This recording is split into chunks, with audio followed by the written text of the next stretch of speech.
Hello दोस्तों, कैसे हो आप सब लोग। आई होप आप सब लोग अच्छे होंगे। आज है 31 मई 2024 और जो लोग मेरे चैनल पर नए हैं मैं उनको यह बता दूं कि अभी तक मुझे 9.5 मंथ्स हो चुके हैं इन्वेस्टमेंट करते हुए। और मेरा गोल है म्यूचुअल फंड से फर्स्ट 1 करोड़ कमाने का। मैं इस चैनल पर अपने म्यूचुअल फंड पोर्टफोलियो के डेली अपडेट शेयर करता हूं, तो चैनल को अभी तक आपने सब्सक्राइब नहीं किया है तो तुरंत सब्सक्राइब कर लें। तो चलिए आज देखते हैं मेरे पोर्टफोलियो का क्या रिटर्न है।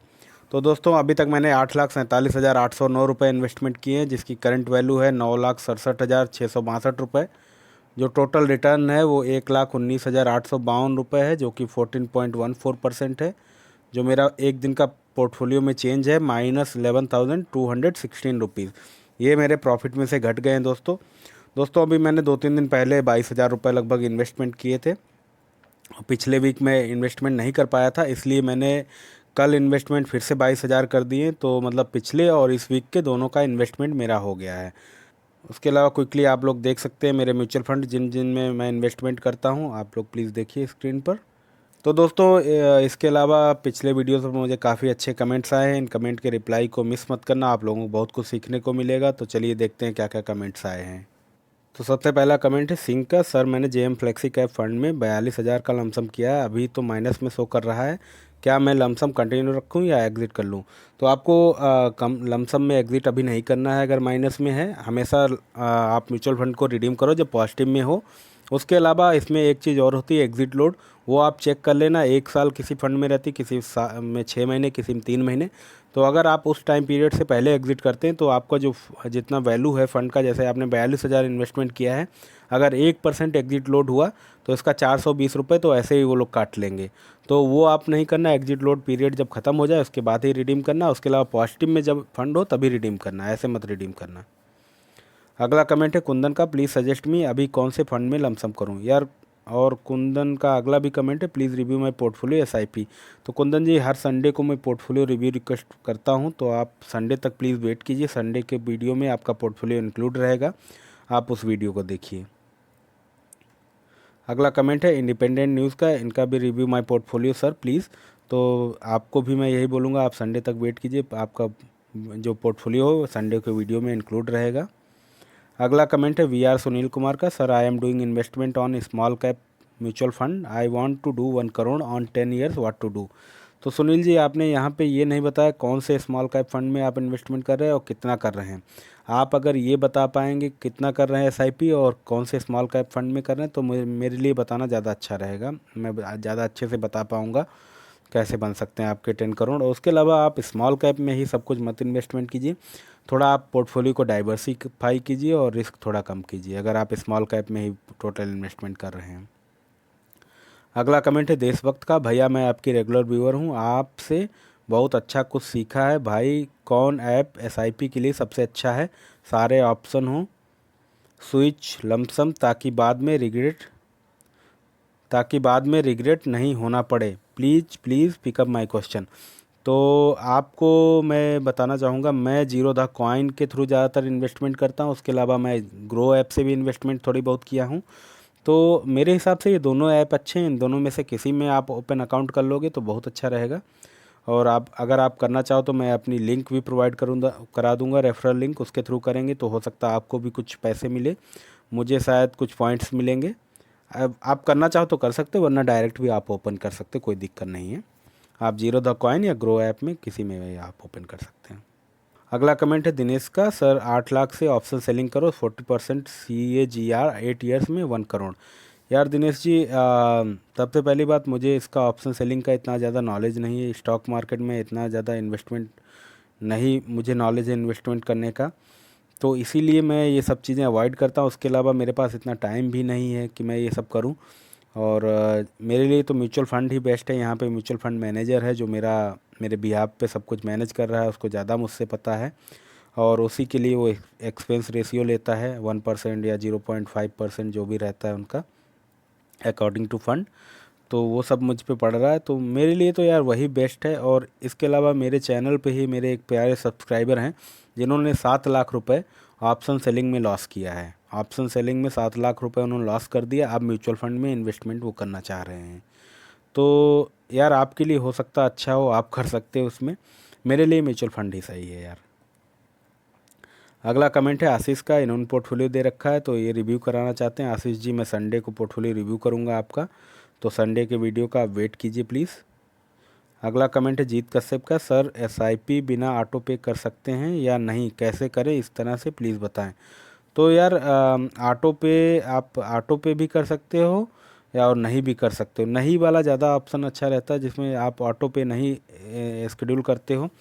ऑटो पे जिसमें आप शेड्यूल करोगे उसको बोलते हैं मेन डेट आपने सेट किया, तो वो आपके अकाउंट से ऑटोमेटिक उस तारीख को, जिस भी डेट रहती है उस तारीख को डिटेक्ट हो जाता है वो अमाउंट। तो इसमें एक इशू ये होता, अगर उस जिस डेट को डिटेक्ट होने को अमाउंट है उस डेट में आपके बैंक अकाउंट में उतना पैसा नहीं जितना आपकी एसआईपी का पैसा कटना है, तो वहाँ पे वो बाउंस हो जाएगा, फिर आप पे बैंक चार्ज अपना लेगा। बैंक इसका ये बाउंस होने का चार्ज ले लेता है, वो 400-500 हज़ार रुपये तक हो सकते हैं। Account bank to bank depend करता है। म्यूचुअल फंड नहीं चार्ज वो करता है, बट बैंक आपसे चार्ज लेता है वो उस चीज़ का। तो इसमें यही मेरे हिसाब से तो वही बेस्ट रहता है, जिसमें आप मैंडेट ना सेट करो, अपने हिसाब से पेमेंट करो। एसआईपी क्रिएट कर दो बट अपने हिसाब से पेमेंट करो। अगर आपके पास हैं तो करो, अगर आपके पास अकाउंट में नहीं तो आप अरेंज करके बाद में कर सकते हैं उसको, बट मैंडेट मत सेट करो। अगला कमेंट है सौरभ मंगल का, जब संडे को ही रिप्लाई करोगे तो भाई संडे की ही वीडियो बनाकर अपलोड करो। तो बहुत अच्छा कमेंट सौरभ भाई का, thank you for your comment Saurabh भाई। यार संडे को मैं इसलिए ये बोलता हूँ कि संडे को मैं पोर्टफोलियो रिव्यू रिक्वेस्ट और पोर्टफोलियो जिनको फंड वगैरह पूछने हैं वो मैं रिक्वेस्ट संडे को करता हूँ। बाकी सारी रिक्वेस्ट मैं ट्राई करता हूँ, जितने भी क्वेरीज़ हैं उनको वीडियो में ही आंसर करने ट्राई करता हूँ। संडे को मैं इसलिए बोलता हूँ क्योंकि संडे को मेरे पास ज़्यादा टाइम रहता है। अदर डेज़ में मैं जॉब करता हूँ तो मुझे इतना टाइम मिल नहीं पाता कि मैं सब पोर्टफोलियो रिव्यू रिक्वेस्ट डेली का डेली कंप्लीट करूँ। तो मैं तो चाहता हूँ डेली का डेली मैं पोर्टफोलियो रिव्यू रिक्वेस्ट जो होती हैं वो कंप्लीट कर दूँ, बट मेरे लिए पॉसिबल नहीं है यार, मुझे जॉब भी करनी है और इसको भी देखना है। और उसके अलावा अपने चैनल का प्राइमरी जो मोटिव है वो आप सब लोगों को 0 से 1 करोड़ की जर्नी दिखाना, कितने अप एंड डाउन्स आते हैं मेरी जर्नी में, वो आप सब लोग रियल में देख सकते हो। डेली का डेली जो मैं वीडियो अपडेट देता हूँ इसीलिए देता हूँ कि आप लोग मेरी जर्नी 0 से 1 करोड़ प्रॉपरली देख सको, और उसके अलावा आप लोग भी मोटिवेट हो सको, सेविंग करो और आप लोग भी अच्छे अमीर बन सकते हो। तो इसीलिए यही प्राइमरी मोटिव। सेकेंडरी अपना जो क्वेरीज़ रहती डेली की डेली, जो किसी को कुछ प्रॉब्लम आ रही वो मैं ट्राई करता हूँ आंसर करने की। थर्ड जो मोटिव है वो मैं पोर्टफोलियो रिव्यू रिक्वेस्ट अभी करता हूँ।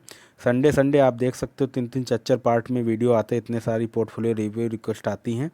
तो डेली का डेली मेरे लिए अभी नहीं पॉसिबल है, हो सकता है आज आगे चल के संडे को भी ना पॉसिबल हो पाए। हर संडे संडे इतनी सारी पोर्टफोलियो रिव्यू रिक्वेस्ट कंप्लीट करना मेरे लिए ना पॉसिबल हो पाए। अभी के लिए थोड़े कम लोग रिक्वेस्ट करते हैं तो इतना पॉसिबल हो पा रहा। अगर 1000-1500 लोग पोर्टफोलियो रिव्यू रिक्वेस्ट के लिए करेंगे तो मेरे लिए नहीं पॉसिबल हो पाएगा, तो मैं उसमें से सेलेक्टेड कुछ ही पोर्टफोलियो रिव्यू रिक्वेस्ट कर पाऊँगा। अभी के लिए मैं सबकी पोर्टफोलियो रिव्यू रिक्वेस्ट करता हूँ, कमेंट भी सभी के पढ़ पाता हूँ अभी, क्योंकि इतना टाइम मिल जाता है। अभी कम कमेंट आते हैं, कम पोर्टफोलियो रिव्यू रिक्वेस्ट आती हैं, तो इतना मैनेज में कर सकता हूँ। तो इसीलिए भाई मैं संडे को ये सब चीज़ें बोलता हूँ। अगला कमेंट है अशोक कुमार जी का, मैं आपके वीडियो देखकर मोटिवेट हुआ हूँ, मेरी इनकम 3 लाख है। तो thank you for your comment Ashok Kumar ji. Ashok Kumar ji का ही अगला कमेंट है, मुझे सर इन्वेस्टमेंट शुरू करना है, कैसे करूँ, मेरा एज 41 है। तो आप बिल्कुल शुरू कर सकते हैं। आप यहाँ पे आप ये बताइए आप कितना इन्वेस्टमेंट करना चाहते हैं मंथली, तो उसके हिसाब से मैं पोर्टफोलियो आपको सजेस्ट कर दूँगा, आप उसके बाद इन्वेस्टमेंट शुरू कर सकते हैं। अगला कमेंट है सुरेंद्र का, प्लीज़ रिव्यू माय पोर्टफोलियो। तो सुरेंद्र जी संडे को मैं पोर्टफोलियो रिव्यू रिक्वेस्ट करता हूँ, तो संडे के वीडियो में आपका पोर्टफोलियो इंक्लूड रहेगा, तो प्लीज़ संडे तक वेट कीजिए। अगला कमेंट है सौरभ मुखर्जी का, 10,000 का स्टॉक और mutual fund, which one is better for 1 year duration, please suggest.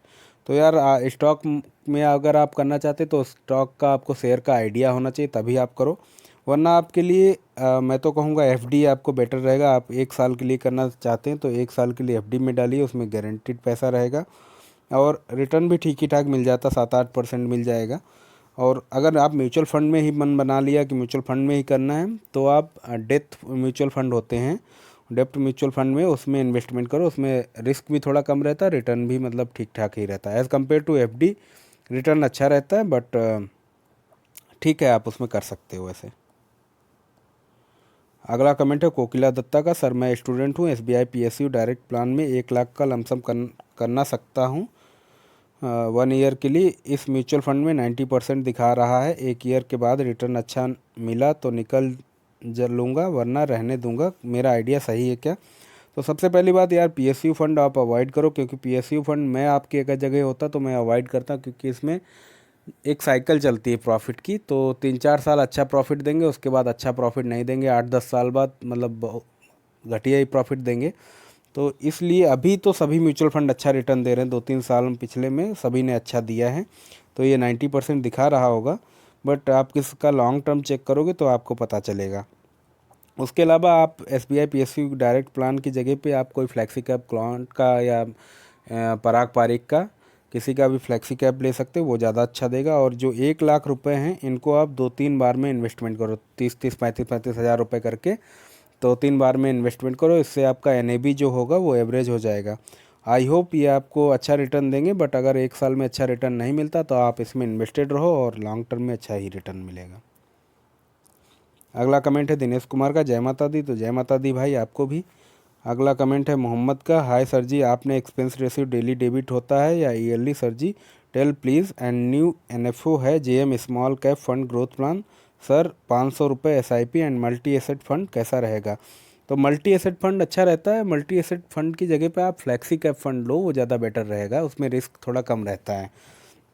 उसके अलावा यहाँ पे जो एक्सपेंस रेशियो आप पूछ रहे हैं, ये डेली आपका कटता है और उसके कटने के बाद ही एनएबी आपका जो डेली दिखता है वो एक्सपेंस रेशियो डिटेक्ट होने के बाद ही दिखता है।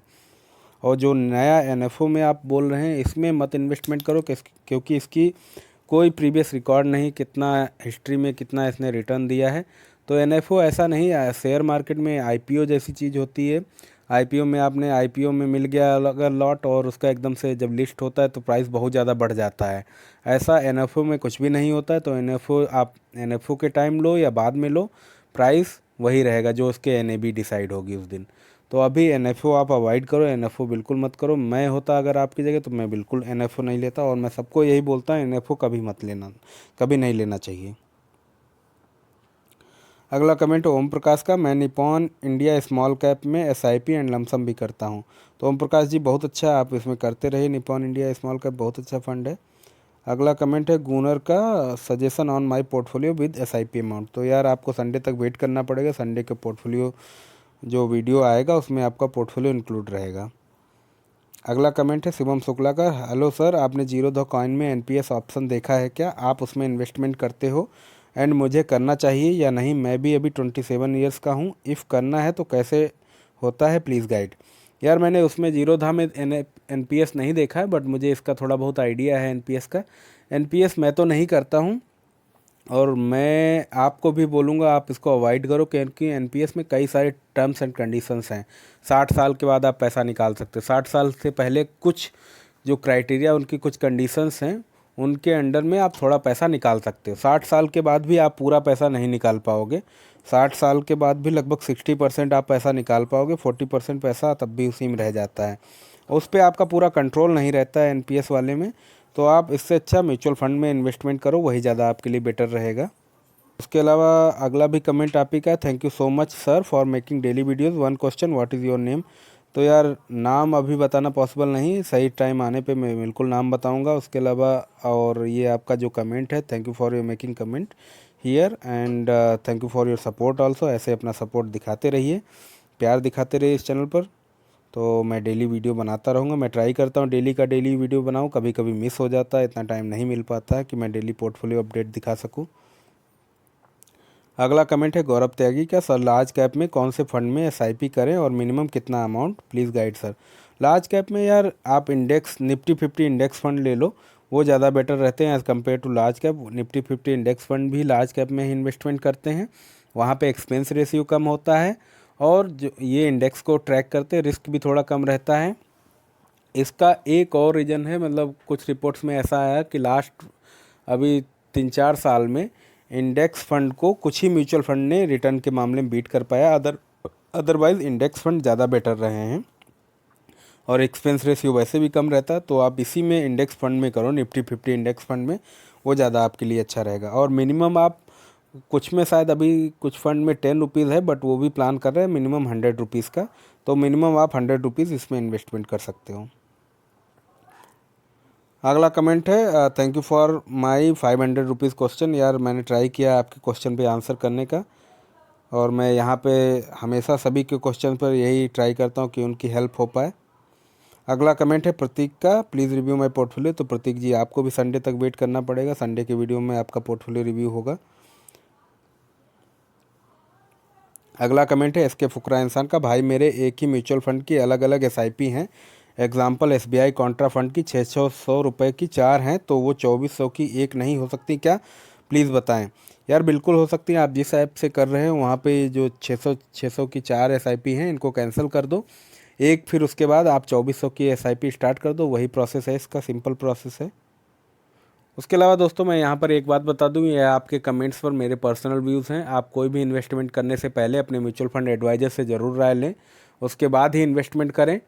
और दोस्तों आपका इस चैनल पर बहुत सपोर्ट और प्यार मिल रहा है, ऐसे सपोर्ट और प्यार बनाए रखिए इस चैनल पर। अगर आप चैनल पर नए हैं तो चैनल को सब्सक्राइब कर लें, वीडियो को ज़्यादा से ज़्यादा लाइक करें, शेयर करें। आज के लिए इतना ही, thank you, bye bye, take care.